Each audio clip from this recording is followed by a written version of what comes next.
This is Ava Culture Lab. Olá, bem-vindos a mais uma das nossas análises profundas.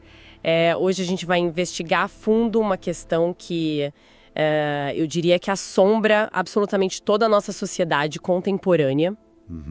E como assombra? Pois é. Vamos pensar, na rotina média de hoje. Certo. Aquelas notificações apitando a cada 5 minutos no celular, abas infinitas abertas no navegador, agendas completamente lotadas. E aquela sensação que não passa nunca, sabe? De que a mente está correndo uma maratona super exaustiva que simplesmente não tem linha de chegada. Nossa, sim. É uma descrição perfeita do dia a dia de quase todo mundo.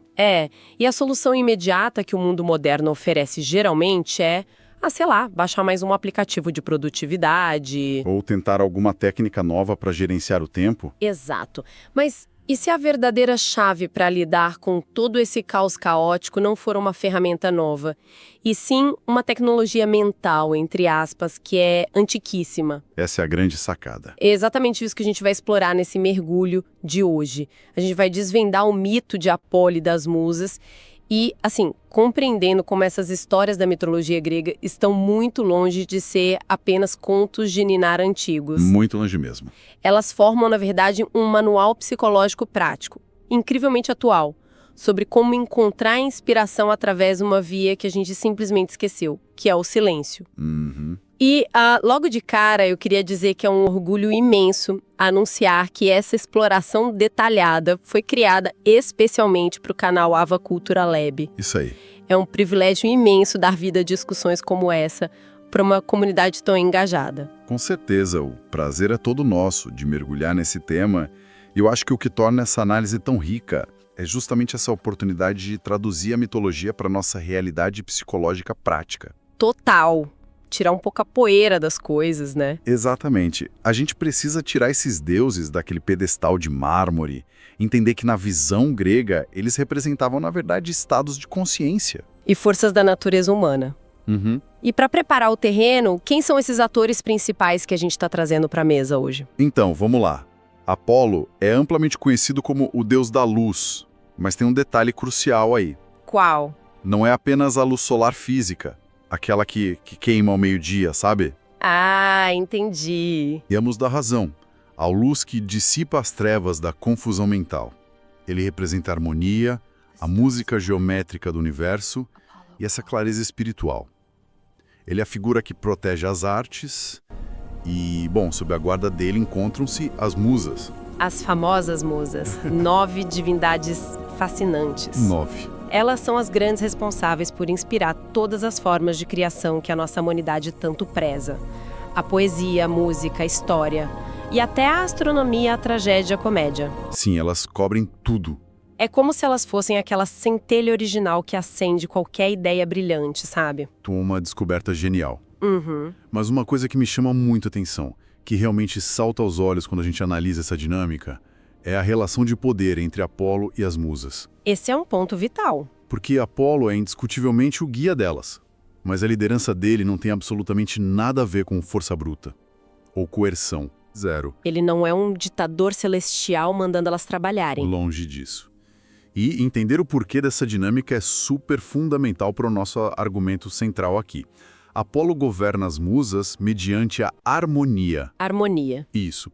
Vamos pensar na diferença abissal que existe entre tentar forçar uma ideia a nascer na marra... Tipo virando noites à base de café... Exato, forçando a barra... Versus harmonizar o ambiente interno para que a ideia possa simplesmente emergir naturalmente... Sob a influência de Apolo, ocorre um fenômeno de ordenação. O caos se organiza, né? Isso. O caos puramente reativo começa a se alinhar. Um ruído ensurdecedor que machuca os ouvidos, ele se transforma em música. E aquele pensamento disperso ansioso que fica pulando de galho em galho. Que é o que a gente mais tem hoje. Pois é. Esse pensamento encontra uma clareza cristalina, A verdadeira liderança, nesse contexto mítico, é alcançada pelo alinhamento e não pela pressão. Nossa, a imagem que me vem à mente agora é a de um maestro de orquestra. Excelente analogia. Imagina, tipo, minutos antes do concerto começar, o que a gente tem no teatro? Uma barulheira terrível. Sim, uma cacofonia horrível. Cada músico ali tá afinando o seu instrumento de forma super independente, os sopros competindo com as cordas, aquele barulho caótico. Aí o maestro entra, ele levanta a batuta e ele não precisa gritar com ninguém. Não mesmo. A simples imposição do ritmo e da harmonia transforma aquele barulho todo em uma sinfonia perfeitamente orquestrada. Exatamente isso. E, bom, seguindo essa analogia, para que essa sinfonia pudesse acontecer na mentalidade grega, o ambiente físico importava absurdamente. Ah, sim. Onde elas estavam. Brilhava, onde os políticos debatiam aos gritos e as carroças faziam barulho nas pedras. Jamais. Elas viviam em lugares apartados e altamente sagrados, como o Monte Helicon e o Monte Parnaso. Lugares de natureza intocada e de uma calma absoluta.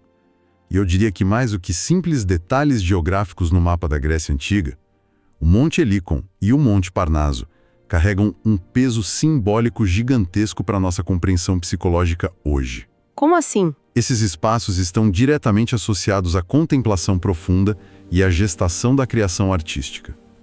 Tem uma intuição grega fundamental sendo revelada bem nesse isolamento. Conta mais. Para aquela civilização, era uma impossibilidade lógica que a verdadeira inspiração pudesse surgir no meio do estrépito, no meio da poeira e da agitação frenética do dia a dia.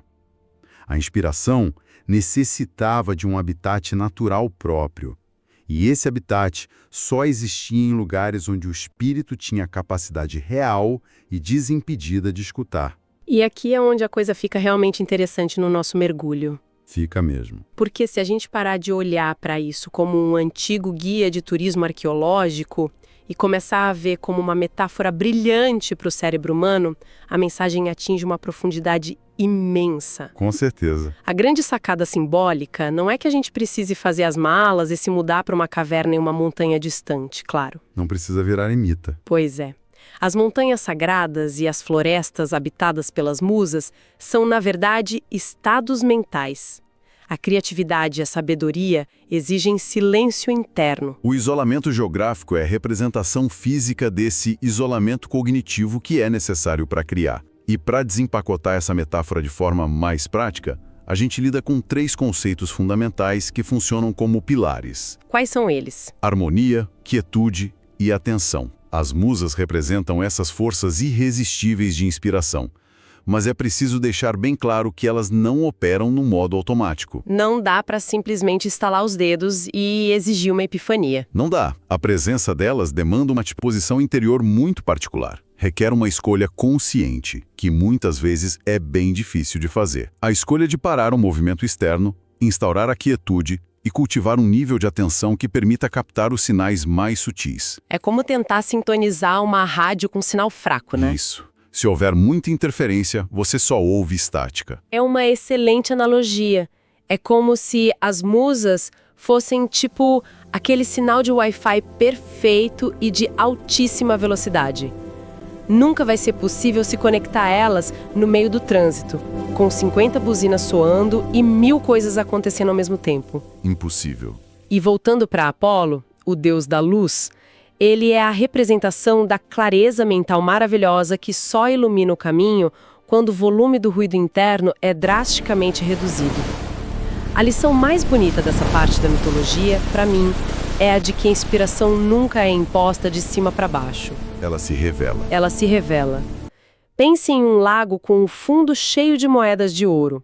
Se a água estiver sendo muito agitada por ventos fortes e pedras caindo, A lama sobe toda. sim, e ninguém enxerga nada além de água turva. É apenas quando a tempestade passa e a superfície do lago fica lisa como um espelho. Aí sim, a luz consegue penetrar até o fundo e revelar o que sempre esteve lá. A luz da clareza já está presente. As ideias já estão latentes no nosso repertório. Mas essa turbulência constante bloqueia completamente o acesso a elas. E se o silêncio é justamente o terreno propício para cultivar essas ideias tão valiosas? e a atenção focada é a ferramenta para acessá-las. Então, o lugar natural para colher os frutos dessas ideias é dentro de comunidades que realmente valorizam o aprofundamento. E é por isso que é um prazer gigantesco produzir este conteúdo para o Ava Culture Lab. Sem dúvida. Inclusive, se quem está acompanhando essa discussão quer continuar recebendo esse tipo de mergulho cultural e explorar as ideias que moldam a nossa sociedade, a inscrição no canal Ava Culture Lab é fundamental. Fica o convite aqui para fazer parte desse espaço de reflexão. Um convite mais do que justo. Afinal, construir um repertório rico e manter a mente afiada exige frequentar os lugares certos, sejam eles espaços físicos ou digitais. Exatamente. E isso cria a ponte perfeita para o nosso próximo passo analítico, que é confrontar esse modelo mitológico de serenidade com o choque brutal da nossa realidade presente. A necessidade urgente de uma recuperação espiritual contra o que podemos diagnosticar como uma fragmentação moderna. Nossa, é um contraste que chega a doer, né? Dói muito. Porque se as musas precisavam de um monte silencioso para operar, o que sobra para a mente humana da vida contemporânea? A gente habita um ecossistema de estimulação implacável. Não tem trégua nenhuma. Não tem.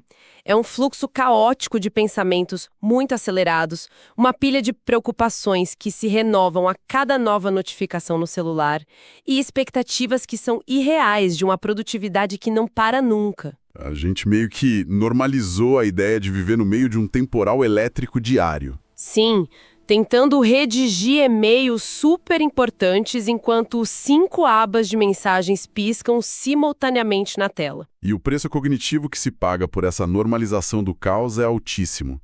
Quando o ruído deixa de ser um evento esporádico, um momento de pico de estresse pontual no trabalho, e passa a ser o estado permanente de existência da nossa mente, o resultado direto é a fragmentação da percepção. A fragmentação. Isso.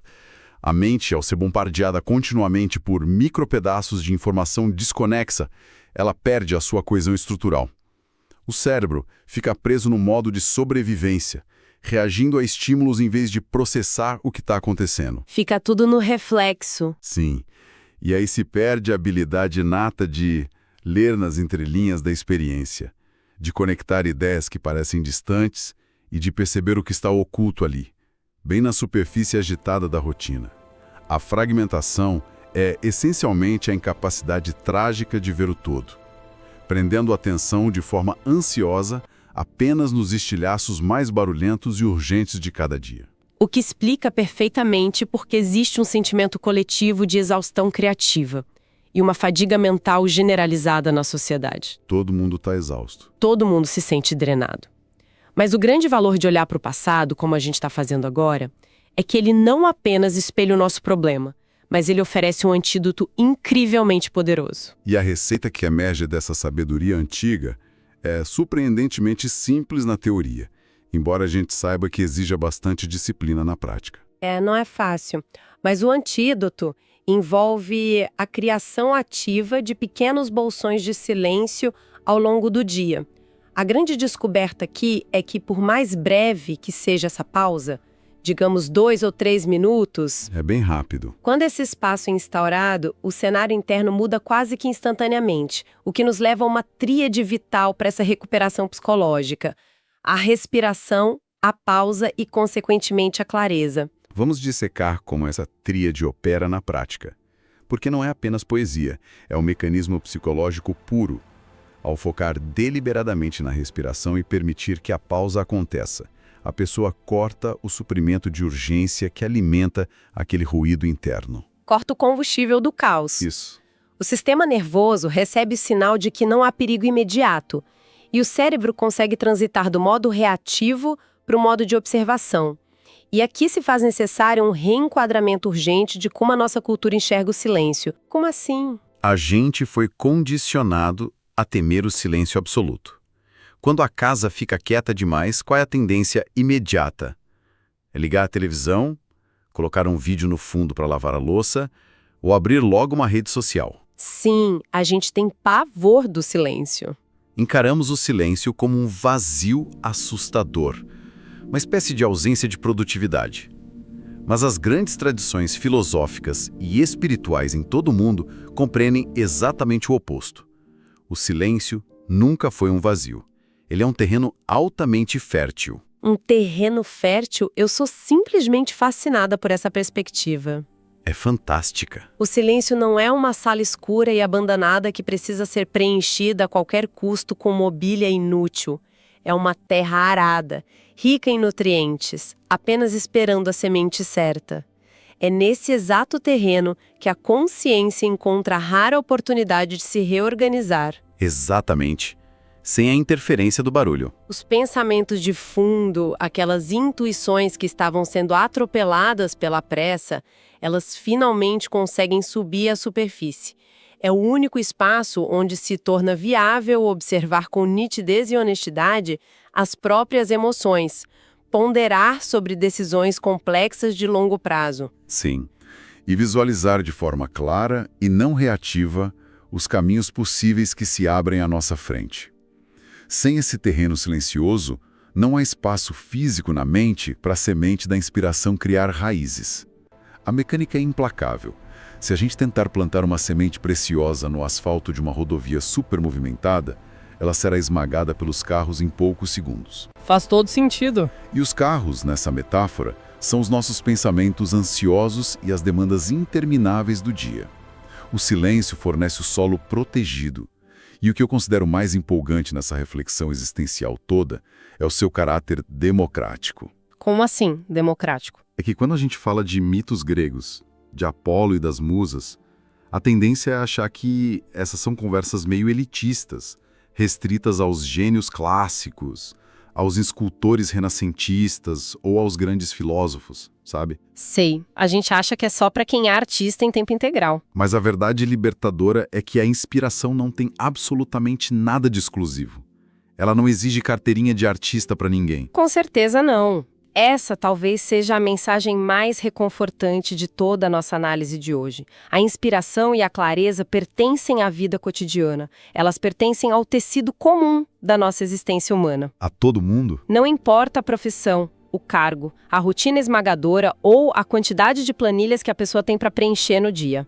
A capacidade de ter uma intuição afiada e de acessar uma criatividade resolutiva é um recurso humano inerente a todos nós. Totalmente inerente. E cada dia, independentemente do quão caótico ele possa parecer, oferece oportunidades genuínas de abrir brechas por que a mente se detenha. Pode ser aqueles 2 minutos no carro antes de desligar o motor e entrar em casa. Nossa, esses 2 minutos no carro são clássicos. Salvam vidas. Ou o simples ato de tomar um café olhando pela janela sem ficar rolando o feed do celular infinitamente. São micro-instantes cotidianos que são desenhados para recuperar o equilíbrio interno. Pois é. Não é necessário abandonar a sociedade e fazer um retiro espiritual de 30 dias isolado nas montanhas do Himalaia para conseguir acessar as musas. Exatamente. O poder que está contido nesse micro-instante é profundamente transformador, porque de forma bem paradoxal, nesses pequenos lapsos de quietude roubados da agitação, que surge aquilo que o esforço não consegue produzir. O esforço tem limite, né? O planejamento obsessivo e a força de vontade bruta têm limites muito claros. Mas na pausa, desponta uma intuição certeira sobre um projeto que estava travado lá no trabalho. Uma clareza emocional sobre um conflito familiar que parecia insolúvel. Sim. Ou até mesmo algo mais sutil. Uma serenidade completamente inesperada que alivia aquele peso no peito no meio de uma tarde turbulenta. Tem um pensamento que resume muito bem essa dinâmica. E que, honestamente, deveria ser impresso e colado na testa da nossa civilização moderna. Qual? É assim. Nem tudo que é valioso surge do esforço contínuo. Às vezes, surge do silêncio. Brilhante. É uma frase que golpeia com força a ilusão tão presente de que o valor só é gerado quando a gente está suando, lutando e empurrando a rocha montanha acima o tempo todo. A cultura do esgotamento contínuo diz pra gente que quem não está produzindo freneticamente está ficando para trás. Uma baita de uma mentira. Mas a sabedoria que a gente está explorando prova que, às vezes, o maior valor, o salto mais impressionante de inteligência e compreensão, está justamente no ato de parar de empurrar a rocha e simplesmente permitir que o silêncio faça o seu trabalho invisível de reorganização.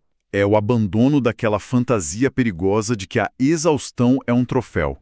e de que a atenção ininterrupta é o único caminho para qualquer tipo de sucesso ou de compreensão do mundo. E para consolidar essa visão toda, o ato de abraçar intencionalmente o silêncio cotidiano atua como um veículo... Um veículo que nos leva de volta para as montanhas. Perfeito. Quando a pausa é permitida e respeitada, a mente humana é simbolicamente transportada para fora do trânsito caótico e de volta para aqueles montes sagrados de Helicon e Parnaso. Maravilhoso. Nesse estado de calmaria recém-descoberto, livre daquele bombardeio e da fragmentação toda, a percepção natural do ser humano finalmente se expande.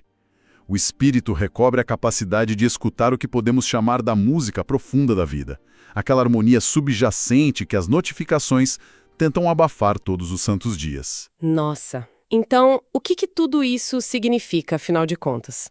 Se a gente fizer um apanhado de toda essa jornada de exploração mental que fizemos hoje, vemos que começamos lá longe no tempo, analisando deuses gregos, 9 musas inspiradoras e montanhas sagradas protegidas pela natureza e intocadas pelo caos da polis. Uma longa viagem. Sim, e ao desempacotar cuidadosamente a simbologia de tudo isso, a gente descobriu que Apolo e as suas musas representam uma necessidade psicológica brutalmente atual e inegociável. A urgência máxima de abaixar o volume do nosso barulho interno constante, daquele temporal infindável de pensamentos acelerados, ansiedades e estímulos digitais. Entendemos que só através dessa pausa intencional, focando na respiração e instaurando ativamente a quietude, é que a verdadeira clareza mental consegue emergir. Descobrimos, acima de tudo, que o silêncio precisa deixar de ser visto como um vazio aterrorizante e voltar a ser compreendido como nosso terreno de cultivo mais precioso. Sem dúvida. E olha, foi uma experiência incrivelmente enriquecedora conduzir esta análise para o Ava Culture Lab, traduzindo conhecimentos atemporais em ferramentas super úteis para o agora. A grande magia de revisitar o conhecimento antigo é justamente constatar que, independentemente da tecnologia que nos cerca hoje, a arquitetura da mente humana e as suas necessidades essenciais permanecem inalteradas através dos milênios. É impressionante mesmo. É fantástico. E para coroar a nossa conversa e deixar um questionamento ressoando na mente de quem acompanhou esse mergulho até aqui, eu proponho a gente mudar o ângulo de visão sobre o nosso desconforto moderno. Qual é a provocação? Pense nisso. Se o silêncio absoluto era para os antigos o requisito inegociável para conseguir escutar a sabedoria e acessar a verdadeira luz da clareza, será que o nosso medo desesperado de ficar em silêncio hoje não é, na verdade, um medo profundo de finalmente escutar o que a nossa própria intuição tem a nos dizer sobre a forma equivocada e exaustiva como estamos escolhendo viver?